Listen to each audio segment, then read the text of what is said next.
So today I was trying to set up an open house I have coming up on Saturday and Sunday. It's going to be at the address I was at earlier. Last couple open houses I did were at the same property, 8469, I believe. And it's going to be Saturday, the 27th and 28th, 11 to 3. So I was also discussing some of the property management and social media. So I'm trying to update everything so it's all kind of mixed together, accessible. I want to be able to put videos on all outlets. So Instagram looks like well, I've heard a lot from realtors recently that Instagram is really good too. So Facebook, Instagram, Twitter, I believe, LinkedIn, and then having my videos that are going to be uploaded to YouTube. And then also some of the property management things I was trying to figure out. It seemed, well, I know that you have to have certain licenses and in addition to real estate, just like with, like if you were going to do appraisals and things like that. But having specific details about property management, like I like to have information for investors.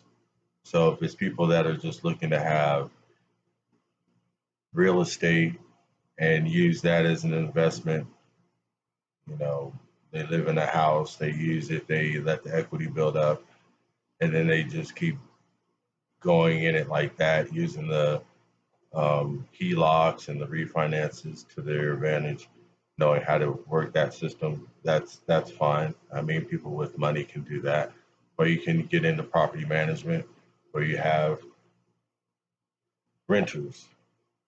And one of the keys to that is if you have a service do that job for you, you want to make sure that they're going to find good clients, good residents.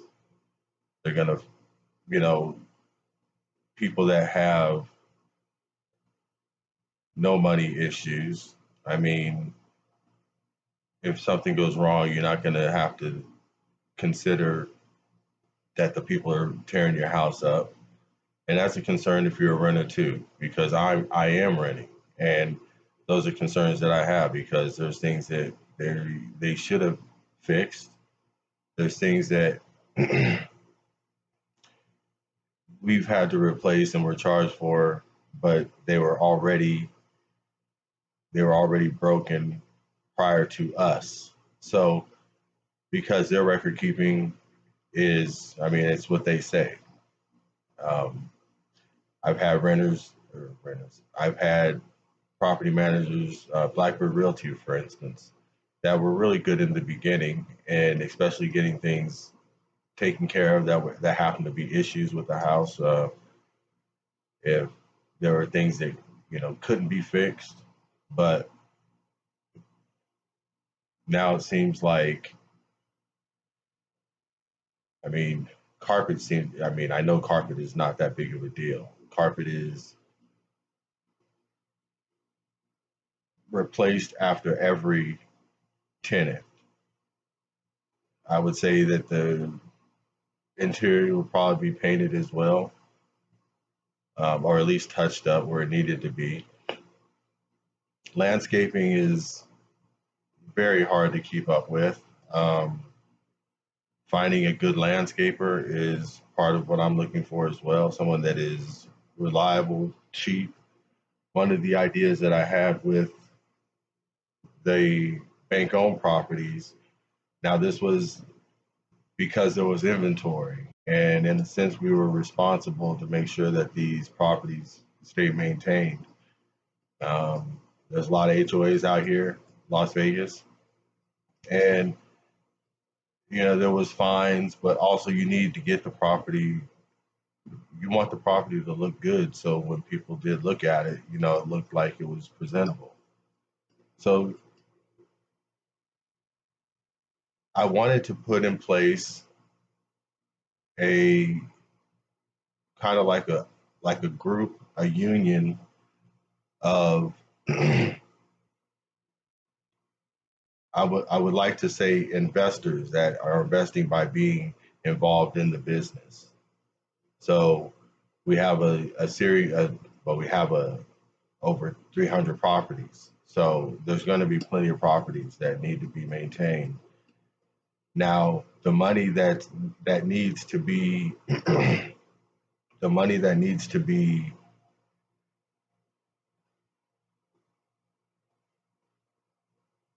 the money that needs to be paid for these services,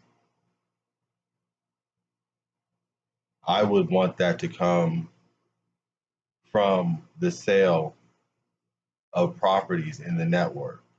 So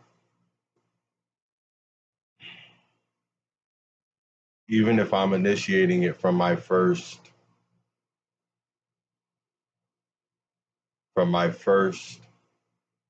transaction. So now I can at least,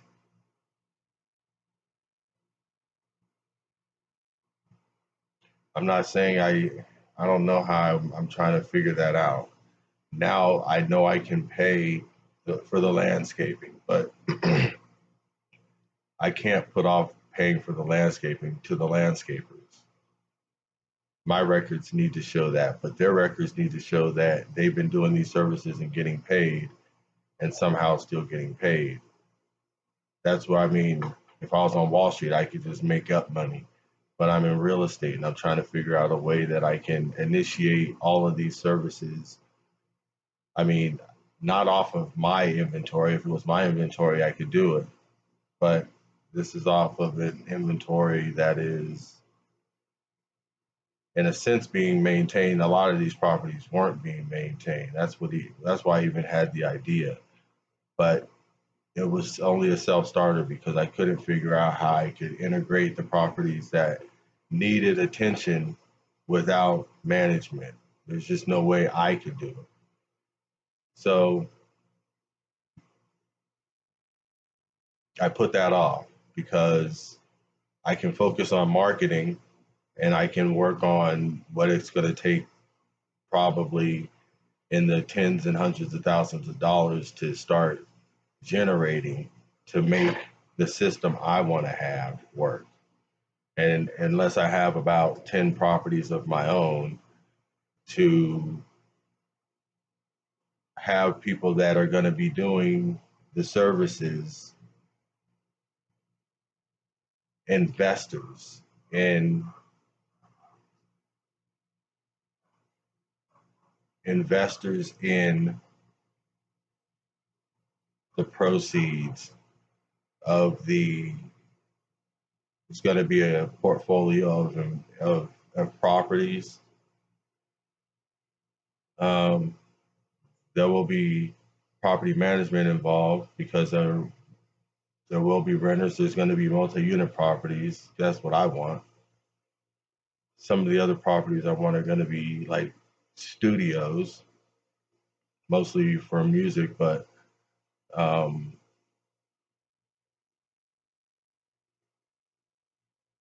parking for fleet vehicles, having a, yeah, network of operations. I can just imagine the different type of businesses operating. I mean, making music is one. So if I have studios, people are going to want to maybe invest in these properties and utilize them for some time and build a name in certain areas. So, and that's music, and I do want to be involved in music. I think I have a creative mind, but I've never explored that. I'd like to. So music is definitely in there. Transportation is another one. So I have a fleet of vehicles that I can use, not like Uber, not like, I mean, if people want to take trips down to SeaWorld or Magic Mountain or to, you know, just how, I mean, and other chartered tours within the city. I mean, but anything that's specialized with, professional drivers that are um, protection as well, um, having a good relationship with,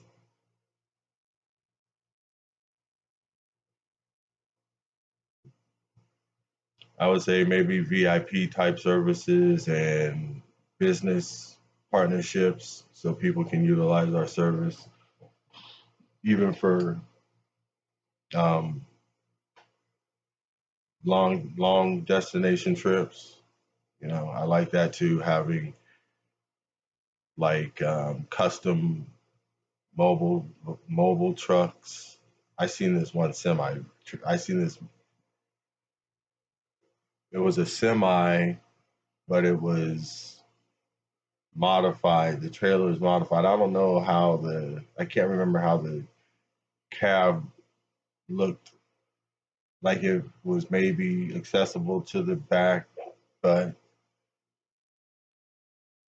you could tell it was one. It didn't detach or nothing like that. This thing was fucking smooth. I mean, I know you can make a lot of different stuff. So yeah, so something with like, you know, better than an RV, like a mobile type office type thing where you can utilize the service. I mean, I want something that's, I think about like Night Rider type shit where you can drive a car into it. Should have like this fucking warehouse office type thing going. But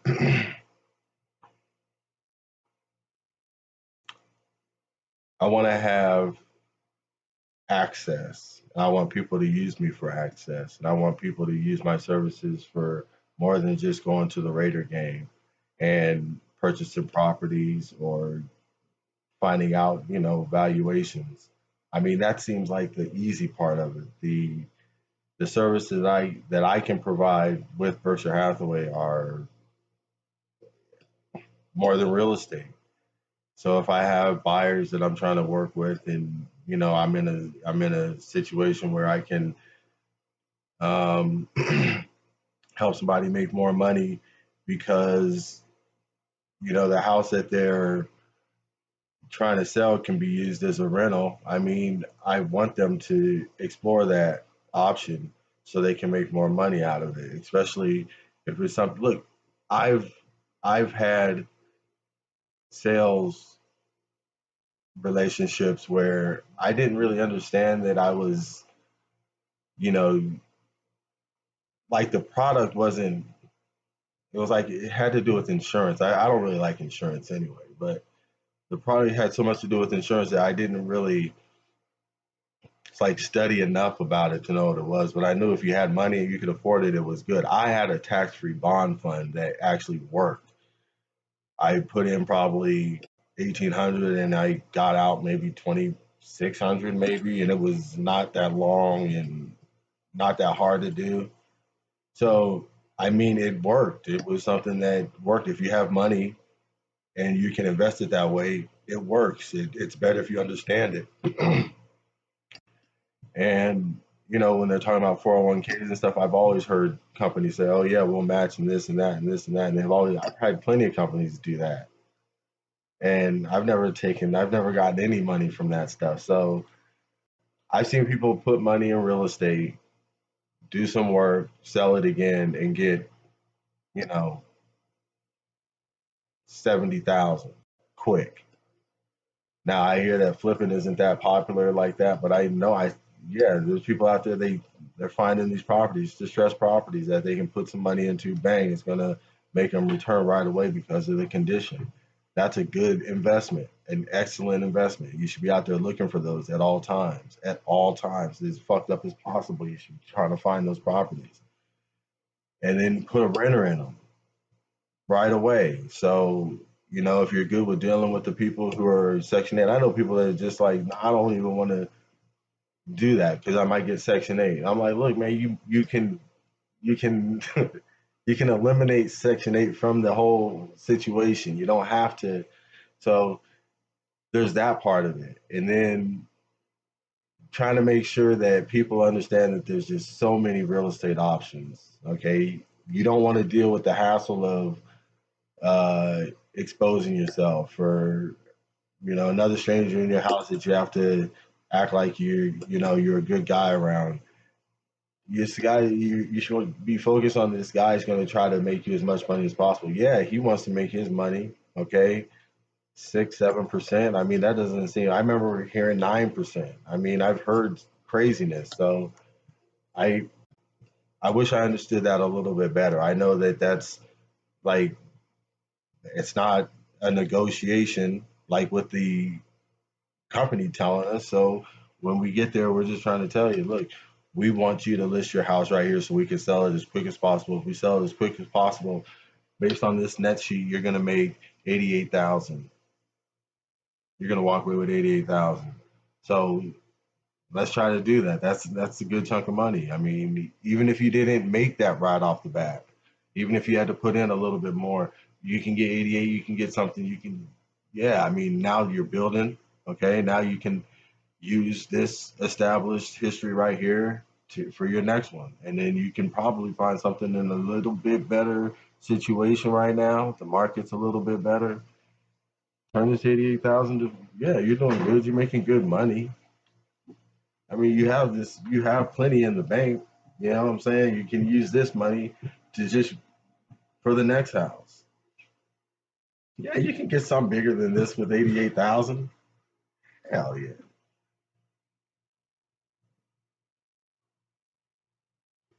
So, oh man, I forgot I was actually talking. So I got to, but no, the whole networking thing and trying to be full service is my intentions, and having the conversations that are based on me providing you with information and me gathering it. Man, I'm trying to figure out technology, property management, um,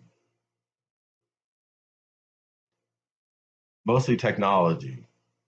I'm trying to make sure I got everything. If I put something on YouTube, I can put it on Facebook and Twitter and Instagram and LinkedIn. And I know I have open houses coming up Saturday and Sunday. I think I covered that already. I want to make sure, at least, the very least, that it's everywhere and not me just thinking I'm putting flyers out. I that was frustrating. I put all these flyers out last week that had my wrong phone number, my old phone number, I should say. So I have to refix that in the actual RPR program, which is a really good program, which I want to talk about. Um, just another tool that, as a real estate agent, look,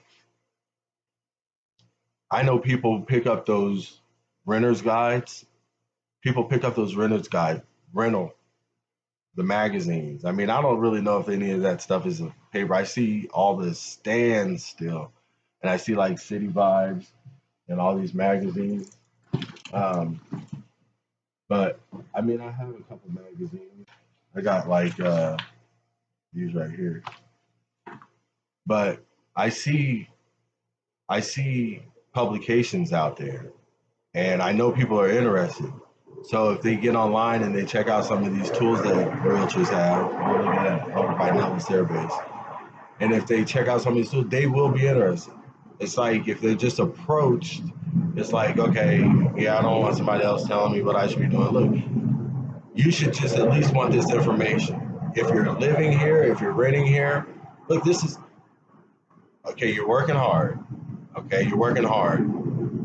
You would like to have more money. Everybody's in that state of mind that is working.